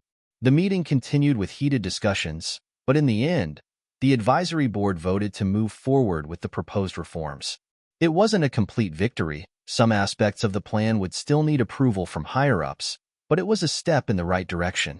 After the meeting, as she and her father walked to the car, Emma felt a mixture of relief and exhaustion. The fight for reform was draining, but seeing people finally listen, finally consider her experience as valid and worthy of change, made it worth it. Her father gave her a proud smile. "You handled yourself well in there. You're stronger than I ever was at your age." Emma chuckled, brushing her hair back as the rain sprinkled down on them. "Maybe, but I wouldn't have been able to do any of this without you." Chief Evans placed a gentle hand on her shoulder. "Emma, what you're doing is incredible. This is bigger than either of us now. You're giving people a reason to believe that things can change." The following weeks were filled with intense discussions, as Emma and the board worked to finalize the reforms. Meanwhile, Emma's work in the community continued to grow. She and Jordan, her friend from the advisory board, began organizing workshops at local schools, educating students on their rights and encouraging them to speak up if they felt mistreated. They met with teachers, parents, and youth groups, spreading their message of courage and solidarity. One night, during a particularly powerful workshop, a young girl named Alyssa raised her hand. Her voice barely a whisper as she shared her story of being treated unfairly by an officer who had stopped her without reason. Her voice shook as she described how helpless and afraid she'd felt. But as she looked around the room and saw the supportive faces of her peers, her voice grew stronger. Emma watched, deeply moved, as Alyssa finished her story. She saw herself in Alyssa, scared, alone, but slowly finding strength and solidarity. After the workshop, Emma approached Alyssa, offering words of encouragement and a promise to keep fighting for her and others like her. "You're not alone," Emma told her, holding Alyssa's hand. "We're all in this together, and we're going to make things better, one step at a time." These moments reminded Emma why she was doing this. Every person who came forward, every story shared, was a testament to the importance of their work. The fight wasn't just about her anymore. It was about everyone who had ever felt silenced, everyone who had suffered in the shadows. And with each story, each person who joined the cause, Emma's resolve deepened. As Emma's advocacy grew, so did her father's support within the police department. Officers who had once been skeptical began to recognize the value of her work and the positive impact it was having on the community. A few even approached Chief Evans, expressing their willingness to support the reforms and undergo training. The department's culture was shifting, slowly but surely, and Emma felt proud to have played a role in that transformation. One evening, Emma and her father were invited to a town hall meeting where community members could share their experiences and discuss the progress of the reforms. Emma noticed people of all ages in attendance: families, students, teachers, activists, and even police officers. The room buzzed with energy, a mixture of anticipation and hope. When it was her turn to speak, Emma stood before the crowd, her heart racing as she took in the sea of faces before her. She took a deep breath, remembering the scared girl she had once been, the girl who had faced Officer Carter in that park. But now, she was no longer that girl. She was stronger, braver, and determined to keep fighting for justice. "Thank you all for being here tonight," she began, her voice carrying across the room. "I stand here not just as a girl who went through something painful, but as someone who believes in the power of change. We've come a long way, but this is just the beginning. Our fight isn't just about one bad officer or one incident. It's about creating a community where everyone feels safe and respected, where no one has to feel powerless." Her words were met with applause, and as she looked out at the faces before her, she saw hope reflected in their eyes. She felt the weight of their trust, their belief in her, and she knew she couldn't let them down. As the night ended, Emma and her father walked home under the streetlights, a sense of accomplishment settling over them. They had fought hard to get to this point, and though there was still work to be done, they had achieved something remarkable. Together, they had inspired a community to believe in the possibility of change. At home, her father stopped in the doorway, looking at her with a mixture of pride and gratitude. "Emma, you've changed this town, and you've changed me. I used to think that being a good officer meant just following the rules. But you've shown me that sometimes we have to challenge the rules if we want to make things better." Emma felt tears prick at her eyes, her heart swelling with love and pride for her father. "I couldn't have done it without you, Dad." They embraced, both of them understanding that this moment, this journey, had transformed them in ways they couldn't fully express. Together, they had become a force for change, a beacon of hope for their community. That night, as Emma lay in bed, she thought about everything they had accomplished. The fear and pain she had once felt had turned into something powerful, something that had the potential to impact lives beyond her own. She knew the journey wasn't over, but with each step, each victory, she was building a future where justice, kindness, and integrity were at the heart of their community. With a deep breath, she closed her eyes, feeling the peace of knowing she had made a difference, that her voice had sparked a change that would continue long after she was gone. And as she drifted off to sleep, she felt ready to face whatever came next, her heart steady, her purpose clear, knowing she was part of something greater than herself. The day of Officer Carter's court hearing arrived under a cloudy sky, casting a somber light over Maplewood. Emma's heart raced with a mix of nerves and determination as she and her father prepared to head to the courthouse. This was the day they had been waiting for, the day when she would testify, face Carter, and tell her story in front of a judge.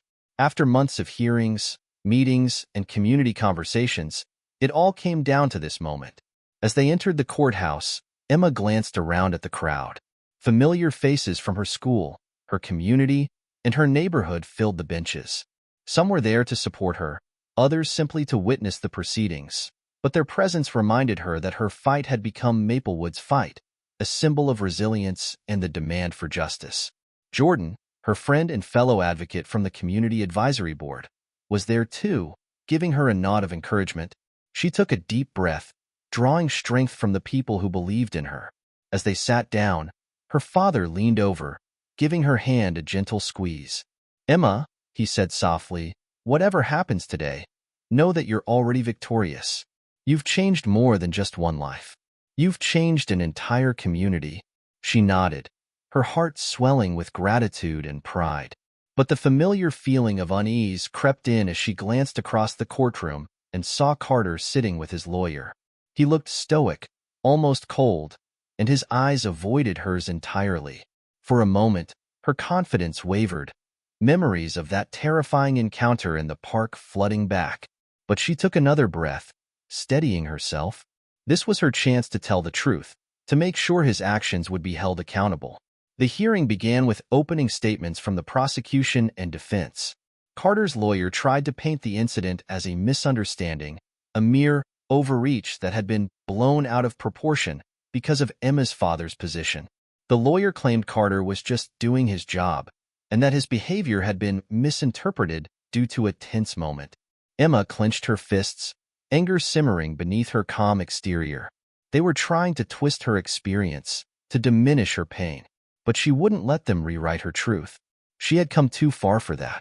Finally, her name was called, and she stood, walking slowly to the witness stand. The courtroom fell silent as she took her seat, every eye on her. She took a deep breath, her gaze drifting to her father, who gave her a reassuring nod. She turned back to the judge, feeling a newfound steadiness in her heart. This was her story, and she was ready to tell it. Emma glanced around the room, noticing the mix of reactions. Some people nodded in agreement, while others shifted uncomfortably in their seats. She felt a pang of frustration as she realized how much resistance there was, even now, to changing a system that had so clearly failed her and others. She took a deep breath, deciding to speak up. "I know these changes might feel uncomfortable," she began, her voice steady but firm. "But if we don't make real, lasting changes, people like Carter will keep getting away with what he did. And it won't just be me who suffers. There will be others. Maybe your own children. This is about protecting everyone, including you." The room fell silent, and Emma could see the impact her words had. She noticed a few officers nodding thoughtfully, and she felt a spark of hope. The meeting continued with heated discussions, but in the end, the advisory board voted to move forward with the proposed reforms. It wasn't a complete victory. Some aspects of the plan would still need approval from higher-ups, but it was a step in the right direction. After the meeting, as she and her father walked to the car, Emma felt a mixture of relief and exhaustion. The fight for reform was draining, but seeing people finally listen, finally consider her experience as valid and worthy of change, made it worth it. Her father gave her a proud smile. "You handled yourself well in there. You're stronger than I ever was at your age." Emma chuckled, brushing her hair back as the rain sprinkled down on them. "Maybe, but I wouldn't have been able to do any of this without you." Chief Evans placed a gentle hand on her shoulder. "Emma, what you're doing is incredible. This is bigger than either of us now.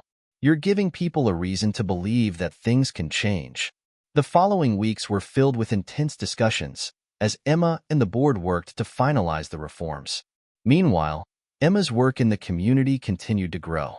She and Jordan, her friend from the advisory board, began organizing workshops at local schools, educating students on their rights and encouraging them to speak up if they felt mistreated.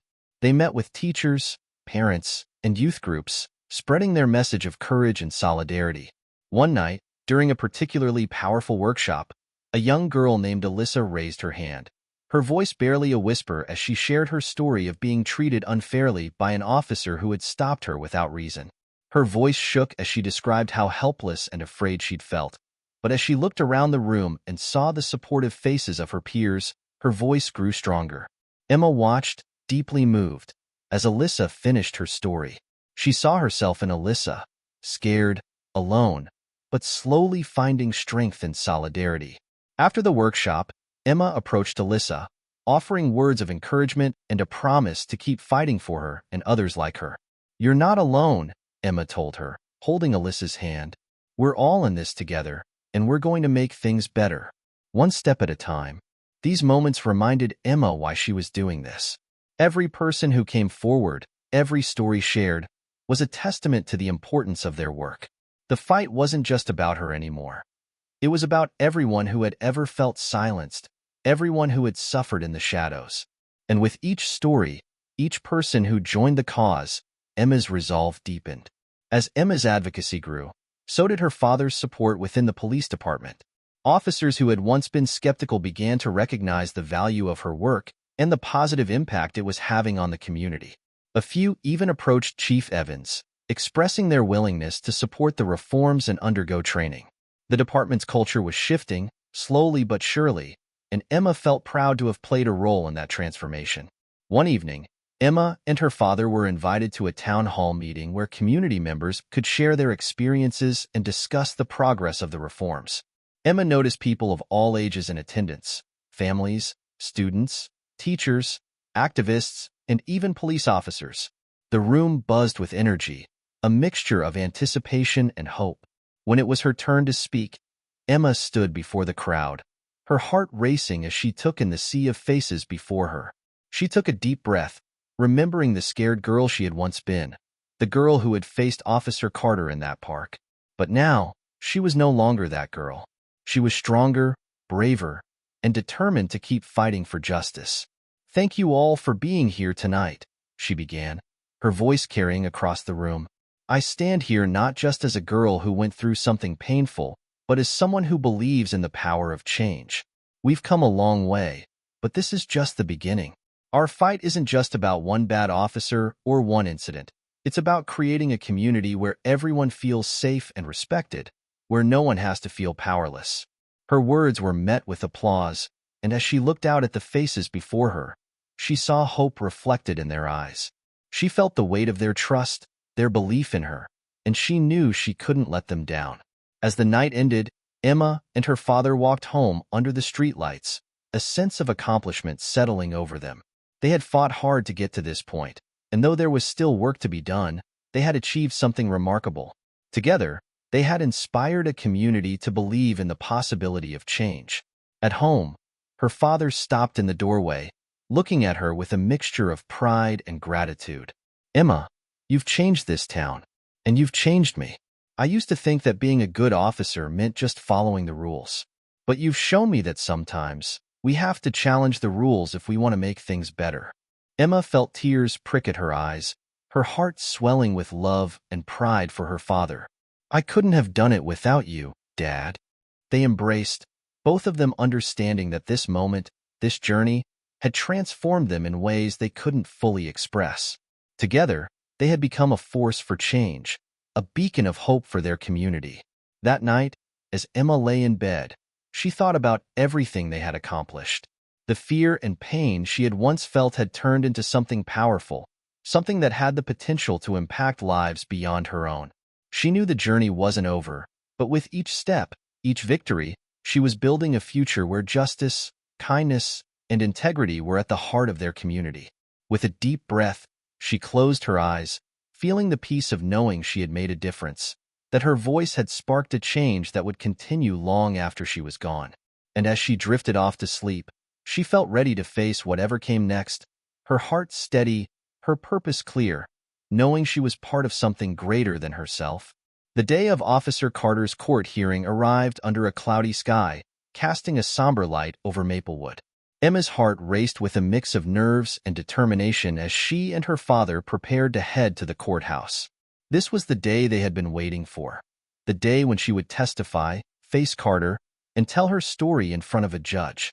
After months of hearings, meetings, and community conversations, it all came down to this moment. As they entered the courthouse, Emma glanced around at the crowd. Familiar faces from her school, her community, and her neighborhood filled the benches. Some were there to support her, others simply to witness the proceedings. But their presence reminded her that her fight had become Maplewood's fight, a symbol of resilience and the demand for justice. Jordan, her friend and fellow advocate from the Community Advisory Board, was there too, giving her a nod of encouragement. She took a deep breath, drawing strength from the people who believed in her. As they sat down, her father leaned over, giving her hand a gentle squeeze. "Emma," he said softly, "whatever happens today, know that you're already victorious. You've changed more than just one life. You've changed an entire community." She nodded, her heart swelling with gratitude and pride. But the familiar feeling of unease crept in as she glanced across the courtroom and saw Carter sitting with his lawyer. He looked stoic, almost cold, and his eyes avoided hers entirely. For a moment, her confidence wavered, memories of that terrifying encounter in the park flooding back. But she took another breath, steadying herself. This was her chance to tell the truth, to make sure his actions would be held accountable. The hearing began with opening statements from the prosecution and defense. Carter's lawyer tried to paint the incident as a misunderstanding, a mere overreach that had been blown out of proportion because of Emma's father's position. The lawyer claimed Carter was just doing his job, and that his behavior had been misinterpreted due to a tense moment. Emma clenched her fists, anger simmering beneath her calm exterior. They were trying to twist her experience, to diminish her pain. But she wouldn't let them rewrite her truth. She had come too far for that. Finally, her name was called, and she stood, walking slowly to the witness stand. The courtroom fell silent as she took her seat, every eye on her. She took a deep breath, her gaze drifting to her father, who gave her a reassuring nod. She turned back to the judge, feeling a newfound steadiness in her heart. This was her story, and she was ready to tell it. The prosecutor began with gentle questions, guiding her through the events of that day in the park. She recounted how she had gone to see her father on duty, excited for a surprise visit, only to encounter Officer Carter in a secluded part of the park. Her voice grew firmer as she described his tone, the way he had mocked her, belittled her, and grabbed her arm when she tried to leave. She felt her cheeks flush as she relived the humiliation, but she kept her voice steady, refusing to let her fear show. "Emma," the prosecutor asked kindly, "how did you feel when Officer Carter approached you that day?" Emma took a moment to gather her thoughts, her voice trembling slightly as she replied. "I felt scared. I'd never been treated like that before, especially not by someone in uniform. He made me feel like I didn't have a voice, like I was powerless." A murmur ran through the courtroom, but she continued, her voice growing stronger. "It wasn't just about what he did. It was the way he looked at me, like I was nothing. He told me that my father's position didn't protect me, that I wasn't special. It was as if he enjoyed making me feel afraid." The prosecutor nodded, allowing her words to sink in before moving on. "Thank you, Emma. That took a lot of courage." Emma sat back, breathing deeply as the prosecutor finished, but her relief was short-lived. Now it was the defense attorney's turn. The lawyer approached her with a rehearsed smile, his tone polite but probing as he began to question her account. He hinted that she might have misunderstood Carter's intentions, that maybe she had overreacted or misinterpreted his actions. "Emma," he asked smoothly, "could it be possible that you mistook Officer Carter's attempts to ensure your safety for something more sinister?" Emma shook her head firmly. "No, I didn't misunderstand him. He mocked me, grabbed me, and wouldn't let me go. He wasn't protecting me. He was intimidating me." The lawyer pressed on, but Emma held her ground, answering each question with calm certainty. She could feel her father's presence like a shield beside her, her own determination growing with every word. She had relived this experience enough times to know the truth in her bones, and nothing the lawyer said could make her doubt that. Finally, the defense rested, and Emma was allowed to step down. As she returned to her seat beside her father, she felt an overwhelming sense of relief.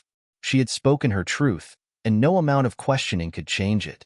The closing arguments followed, and as the judge prepared to deliberate, Emma felt a stillness settle over the room. She could sense the tension, the weight of the moment, as everyone waited for the verdict. After what felt like an eternity, the judge returned, her gaze solemn as she prepared to announce her decision. "After reviewing the evidence and testimony presented, I find Officer Carter guilty of misconduct and abuse of power. His actions were a clear violation of the trust placed in him as an officer of the law. Effective immediately, he will face penalties as deemed appropriate by law, including the permanent revocation of his right to serve in law enforcement." A wave of relief washed over Emma, her heart pounding as the judge's words sank in. Carter had been held accountable, his abuse of power exposed for all to see. She glanced over at her father, who met her gaze with pride and admiration. This victory wasn't just for her. It was for everyone who had ever felt powerless, for those who had been silenced by fear. As they left the courtroom, Emma was met with a sea of faces, friends, supporters, community members who had come to stand by her. Jordan approached her, his face lit up with pride. "Emma, you did it. You actually did it." She smiled, feeling the weight of the moment, a mix of triumph and humility. "No, we did it," she replied, looking around at the people who had supported her, who had believed in her. "None of this would have happened if it weren't for everyone who stood with me." The weeks that followed were a whirlwind of interviews, messages of support, and quiet moments of reflection. Emma was hailed as a courageous voice for justice, an advocate for accountability, and her story began to resonate beyond Maplewood, inspiring people in other towns to come forward with their own stories. She received letters and emails from people she had never met, each one a reminder that her courage had made a real difference. One evening, as she sat with her father on the porch, Emma looked out at the stars, a sense of peace settling over her. "Dad," she said softly, "I still can't believe we made it here." He nodded, his gaze thoughtful. "It wasn't easy, but you've shown everyone what courage looks like. You faced something no one should have to face, and you turned it into a force for change. I couldn't be prouder." Emma smiled, feeling the truth of his words settle within her. Her journey hadn't been easy, and she knew there was still more work to be done. But she had made a mark, a real, lasting impact that would continue to ripple through the community. "Thank you, Dad," she whispered, leaning against his shoulder, "for standing by me, for believing in me. I wouldn't be here without you." He wrapped an arm around her, holding her close as they sat in comfortable silence. For the first time since that fateful day in the park, Emma felt truly free. She had faced her fears, spoken her truth, and held a man accountable. And in doing so, she had become more than just a victim. She had become a beacon of hope, a voice for change. As she closed her eyes, Emma felt a deep sense of purpose. Her story had just begun, and she was ready to continue this journey, to keep fighting for justice, for herself, and for everyone who had ever felt afraid to speak up. With her father by her side, and a community that believed in her, she knew there was nothing she couldn't face. And as she drifted off to sleep that night, she felt a peace she hadn't felt in months, knowing that she had not only won justice for herself, but had inspired others to believe in a world where they, too, could be heard. Months passed since the verdict in Carter's case, and life in Maplewood began to feel brighter. Emma no longer saw herself as the frightened girl who had once been intimidated in her favorite park. She was now a young woman whose strength and resilience had reshaped her community. People greeted her warmly in the streets, and many would even stop to thank her. Her story had resonated with them, and her courage had become a source of inspiration. The community advisory board that Emma had helped form continued to grow in influence. With her father's support, it had become a vital force for transparency within the police department, giving citizens a voice in how they were governed and protected. Officers now met regularly with members of the board, who reviewed complaints, advised on policies, and worked to keep the department accountable. Chief Evans took pride in his role, making sure that his officers understood their commitment to the people they served, reminding them of the responsibility that came with the badge. One Saturday morning, Emma was invited to speak at a gathering for local students at the Maplewood Community Center. It was part of a larger event organized by the advisory board to discuss youth rights, community safety, and police reform. She felt a familiar flutter of nerves, but she also felt a sense of excitement. This was what she had fought for, the chance to use her voice to empower others. As Emma took the stage, she looked out at the crowd of students, some younger than her, some older, each face a mix of curiosity and anticipation. She smiled, recalling her own journey, the pain she had endured, and the strength she had found through it. "Hi, everyone," she began, her voice calm and confident. "My name is Emma, and I'm here to tell you that your voice matters. I used to think that I was just one person, that I couldn't change anything, that no one would listen. But what I've learned is that when you stand up for yourself, when you stand up for what's right, you're never truly alone." She glanced at her father, who was standing in the back of the room, watching her with pride. The journey isn't always easy, and there will be people who don't believe you or try to silence you. But if you hold on to your truth and find the courage to speak up, you can make a difference. You can help build a world where people are safe, respected, and heard. The crowd erupted into applause, and as Emma stepped off the stage, several students came up to thank her. Some shared their own stories, and others simply expressed their admiration, their eyes shining with hope. Emma felt a deep sense of purpose, a knowledge that she was doing something meaningful. After the event, Jordan found her, grinning as he approached. "Emma, you're a natural at this," he said, his eyes full of admiration. "I remember when we were both just trying to figure all of this out. Look at how far we've come." Emma laughed, giving him a playful nudge. "I couldn't have done it without you, Jordan. We've been through a lot, but I think we're finally making a real impact." Jordan nodded, his face thoughtful. "We're just getting started. There are so many people out there who need support, who need to feel like they have a voice. We've started something big here, Emma. I'm excited to see where it leads." Their words stayed with Emma as she continued her work with the advisory board and within the community. She became a speaker at town halls, a mentor to younger students, and an advocate for reform. She worked closely with her father to ensure that the department implemented training programs focused on de-escalation, respect, and empathy. These changes were slow, and there were setbacks, but Emma knew that the work was worth it. Each small victory brought them closer to a safer, more compassionate community. One evening, her father came home with a special surprise, a document bearing the official city seal. "What's this?" Emma asked, raising an eyebrow as he handed it to her. "It's a letter from the city council," Chief Evans replied, smiling with pride. "They're launching a new youth outreach initiative, and they want you to be the lead advisor. It's a program designed to bring teens and officers together, to bridge the gap and build mutual understanding." Emma's eyes widened as she read the letter, her heart racing with excitement and pride. "Me? They want me to lead it?" Her father nodded, his expression softening. "Emma, you've shown them that change is possible. You've inspired people to believe in a better future. You've earned this." Over the following weeks, Emma threw herself into her new role. She organized workshops, bringing together teens and police officers for open dialogues, trust-building exercises, and collaborative problem-solving sessions. She encouraged young people to share their experiences and helped officers understand the importance of empathy and respect in their work. The program quickly gained momentum, drawing attention from neighboring communities who wanted to adopt a similar approach. One day, during a workshop, a young boy named Malik raised his hand. He was only 12, with a shy smile and eyes filled with curiosity. "Emma," he asked, his voice hesitant but hopeful, "do you think things will really change? Like, for good?" Emma smiled, feeling the weight of his question. "Yes, Malik. Change isn't always easy, and sometimes it takes a long time. But if we keep working together, if we keep speaking up, we can build a community where everyone feels safe and respected. It starts with each of us." The boy's smile grew, and Emma felt a renewed sense of purpose. Every person she reached, every young voice she empowered, was a step toward a lasting legacy of fairness and justice. The year drew to a close, and the advisory board invited her to speak one last time at their annual event, celebrating the progress they had made and the reforms that had taken root. As Emma stood before the crowd, she looked out at the faces that had become so familiar. Her friends, her family, her father, and so many others who had joined her on this journey.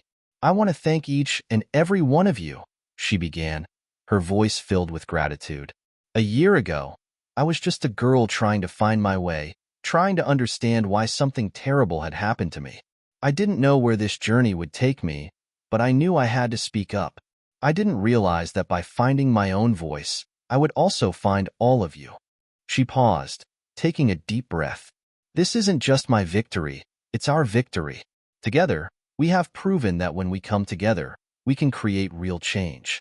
We can hold each other accountable, lift each other up, and make sure that no one ever feels alone in their struggle. This is just the beginning." The audience erupted in applause, and as Emma looked around, she felt the warmth and support of everyone in the room.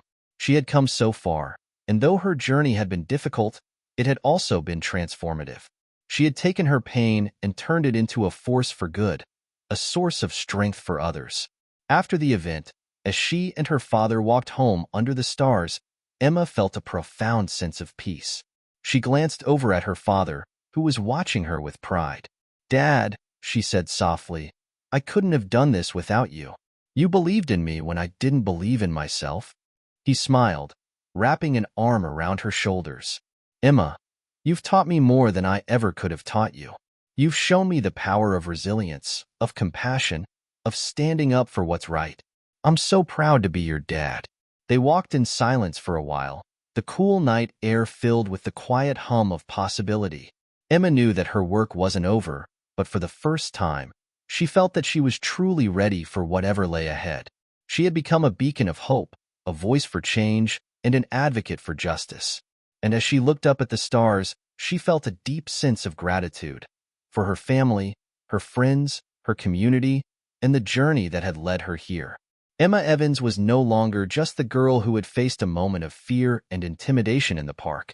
She was a leader, a symbol of courage, and a reminder that even the smallest voices could echo through a town, a city, and perhaps even the world. Her story had only just begun, and with her family and community by her side, she knew there was nothing she couldn't accomplish. And with that thought, she stepped forward into her new chapter, ready to face the future with hope, strength, and a heart full of purpose.